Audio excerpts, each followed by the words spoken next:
దేవుని పరిశుద్ధ నామమునకు మహిమ కలుగును గాక. దేవుడు ఇచ్చిన సమయాన్ని బట్టి దేవాది దేవుడికి కృతజ్ఞతాస్తుతులు చెల్లిస్తున్నాము. ఈ దినం దేవుడు మనతో మాట్లాడుతున్న మాటను జ్ఞాపకం చేస్తున్నాము. కీర్తనల గ్రంథము 119వ అధ్యాయము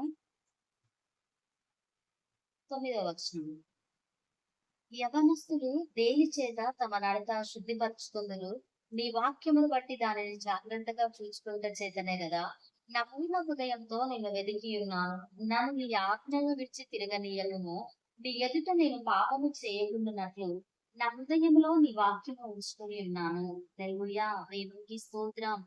ఈ రోజు యవనస్తుల అందరితో దేవుడు మాట్లాడుతున్న మాట ఏంటి అంటే, ఆయన వాక్యము చదివినప్పుడు మనం పాపానికి ఏ విధంగా దూరం కావాలి, అదే విధంగా పాపం నుంచి మనల్ని మనం ఏ విధంగా కాపాడుకోవాలి, పాపానికి ఏ విధంగా దూరంగా ఉంటే మనము పాపంలో పడకుండా ఉంటాము అనేది పరిశుద్ధ లేఖనము చాలా స్పష్టంగా తెలియజేస్తున్నది. ఈ రోజుల్లో యవ్వనస్తులు నిజంగా శుద్ధి చేయబడాలి అంటే అది ఎక్కడా దొరకదండి. ఈ వాక్యం ద్వారా మాత్రమే కేవలం మనము శుద్ధులం కాగలం. మన హృదయాన్ని పవిత్రంగా ఉంచుకోగలం.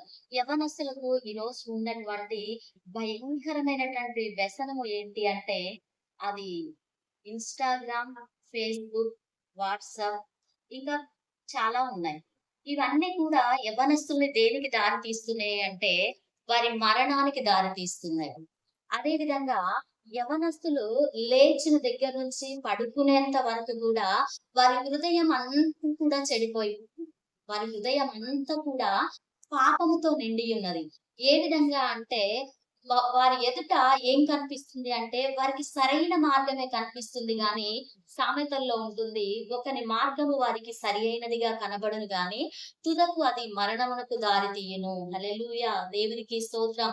ఇప్పుడు యవ్వనస్తులకు ఉన్నటువంటి వ్యసనాలన్నీ కూడా ఇక్కడ వాక్యం ఏం చెప్తుంది అంటే, నేను నీ ఎదుటనే నేను పాపము చేయకుండానట్లు నా హృదయంలో నీ వాక్యమును ఉంచుకొని ఉన్నాను. హల్లెలూయా.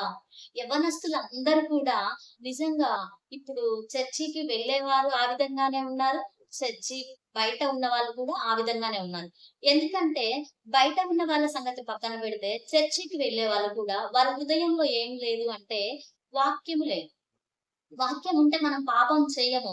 ఒకవేళ మనలో పాపపు ఆలోచనలు, పాపపు తలంపులు వచ్చిన వెంటనే మనము మోకాళ్ళేసి ప్రార్థన చేసినట్లయితే ఆయన వాక్యంతో మనల్ని సరిచేసే దేవుడై ఉన్నాడు. ఈరోజు మన హృదయాల్లో వాక్యం తప్ప అన్నీ ఉంటున్నాయి.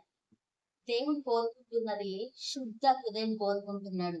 దేవుడు ఏ విధంగా పరిశుద్ధంగా ఉన్నాడో అటువంటి మనస్సును, అటువంటి హృదయాన్ని ఆయన కోరుకుంటున్నప్పుడు, పాపము చేయడానికి మన కాళ్ళు పరిగెత్తుచున్నప్పుడు, మన హృదయం పరిగెత్తుచున్నప్పుడు, మన చూపులు పరిగెత్తుచున్నప్పుడు మనము ఆటోమేటిక్ గా మన మార్గం అనేది ఏ విధంగా వెళ్తుంది అంటే అది నాశనములకు దారితీస్తుంది. హల్లెలూయా.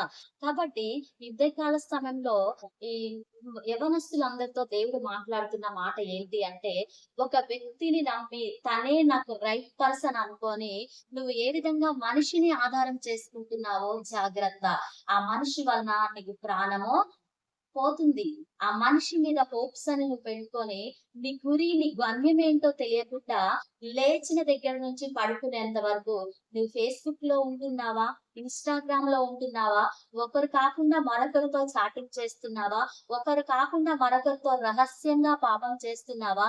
ఇవన్నీ కూడా నీ ఎదుట సరిగానే కనిపిస్తున్నాయి కానీ అదంతా కూడా నీకు నాశనానికి, మరణానికి దారి తీస్తుంది. పాపము వల్ల వచ్చు జీతము మరణము అని దేవుని లేఖనం సెలవిస్తుంది. యవ్వనస్తుడా, యవ్వనస్తురాలా, నీ యొక్క హృదయము ఏ విధంగా ఉంది? నీ హృదయం అంతా కూడా చెడు ఆలోచనతో నింపబడి ఉందా? నీ హృదయం అంతా కూడా పాపముతోనే నిండి ఉందా? నీ హృదయం అంతా కూడా పాపము చేయడానికి ప్రణాళికలు నీవు పన్నుచున్నావా? అయితే జాగ్రత్త, దేవుడు హెచ్చరిస్తున్నాడు. నీ మార్గము సరి అయినది కాదు. నీ మార్గము నాశనానికి దారి తీస్తది. నీ మార్గము నీ యొక్క జీవితాన్ని స్పాయిల్ చేస్తది. నీ యొక్క తల్లిదండ్రికి తెలియకపోవచ్చు నీ చాటింగు. తల్లిదండ్రికి తెలియకపోవచ్చు నీ ఫేస్‌బుక్ రహస్యాలు. తల్లిదండ్రికి తెలియకపోవచ్చు ఇన్‌స్టాగ్రామ్ రహస్యాలు. అయితే తల్లిదండ్రి కేవలం నీ మీద నమ్మకం పెట్టి ఏ కాలేజెస్‌లో, హాస్టల్స్‌లో మిమ్మల్ని ఉంచుతున్నారో మీరు మోసం చేస్తున్నారా? అయితే దేవుడు చెప్తున్న మాట ఏంటి అంటే, హృదయములను, అంతరంగములను పరిశోధించుచున్న దేవుడను. నీ యొక్క మార్గములు ఆయన లెక్కించుచున్న దేవుడు. నువ్వు వెళ్తున్న మార్గములను ఆయన చూచుచున్న దేవుడు. కనుక నీ జీవితాన్ని నీవు పాడు చేసుకోవద్దు. నీ జీవితాన్ని నీ అంతట నీవే మరణానికి అప్పగించుకోవద్దు. నాశనము పొంచి ఉన్నది గనక, పాపము వల్ల వచ్చు జీతం మరణము కనుక, ఈ ఉదయకాల సమయంలో దేవుడు హెచ్చరిస్తున్న మాటలను నీవు జ్ఞాపకం చేసుకుంటావా? ఒక్కసారి దేవుడి వైపు నీ మనసు మళ్లించుకుంటావా? ఏ వ్యక్తి మీద నీవు ఆశ పెట్టుకొని ఉన్నావో, తనే నా సర్వస్వము అనుకొని తల్లిదండ్రి చూపించేటువంటి ప్రేమను మర్చిపోయి, మిడిల్ కాలంలో ఉంచినటువంటి ప్రేమ మీద ఆ యొక్క మనస్సు వెంపర్లాడిపోతుందేమో, ఆ వ్యక్తి కోసము నీవు తహతహలాడుతున్నావేమో, జాగ్రత్త. దేవుడు హెచ్చరిస్తున్నాడు.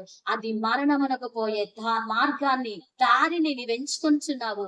నీ యొక్క గమ్యాన్ని మర్చిపోయావు. నీ గురిని నీవు మర్చిపోయావు. కాబట్టి నీవు పాపానికి నీవు పరుగులు పెడుతున్నావు కనుక జీవితము నాశనం కాబోతుంది. కాబట్టి నీవు జాగ్రత్తగా నీ మనస్సును నీవు సరి చేసుకుంటావా? ఒక్కసారి ప్రభువా నన్ను క్షమిస్తావా? నేను నా తల్లిదండ్రిని మోసం చేస్తున్నానయ్యా, నిన్ను కూడా మోసం చేస్తున్నాను. నన్ను చూస్తున్న దేవుడవు కనుక ఇప్పటి వరకు చెడు తలంపులతో ఉన్నాను, కానీ నీవు నాతో మాట్లాడి ఉన్నావు, నన్ను క్షమించు అని ఉదయకాల సమయంలో నువ్వు ప్రార్థన చేసినట్లయితే, దేవుడు నీకు ఒక గమ్యాన్ని సిద్ధపరిచే దేవుడు. దేవుడు అరణ్యంలో నీటి బుగ్గల్ని పుట్టించిన దేవుడు. నీ హృదయంలో కూడా జీవ జల ధారలను ఆయన ప్రవహింప చేసే దేవుడు. సరి చేసుకున్నామా ఈ ఉదయకాల సమయంలో?